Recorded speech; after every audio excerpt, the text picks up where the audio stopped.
ચાલો, શિવનું ધનુષ કોણે ભાંગ્યું? હું કાલ નહોતો આવ્યો.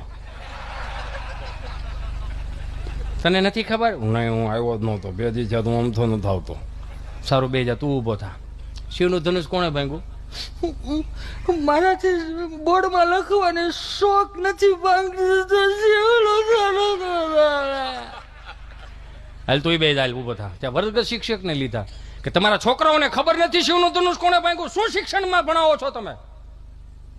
આ તો માસ્ટર સાહેબ ઢીલા પડી ગયા. 48 જણાને હાસું છું, 48 છોકરાઓને હાસું છું, એકે તોફાની નથી. એના બાપે મારી પાસે પડ્યા હતા, હાવ હુવાળા માણસો, એકે છોકરો તોફાની. તો તમને નથી ખબર શિવનું ધનુષ કોણે ભાંગ્યું? નહીં. ઈ લઈને સીધા હેડ માસ્ટર પાસે ગયા કે તમે શું કરો છો? શિક્ષકોને નથી ખબર શિવનું ધનુષ કોણે ભાંગ્યું, વિદ્યાર્થીઓને નથી ખબર શિવનું ધનુષ કોણે ભાંગ્યું, તો તમે કરો છો શું? હું તો વિચાર કરું છું કે અમારી નિહાળે શિવનું ધનુષ લાવ્યું કોણ. હું તો એ વિચાર કરું, એ જોયા જેવું. તો તમને નથી ખબર? નથી ખબર તો નથી ખબર.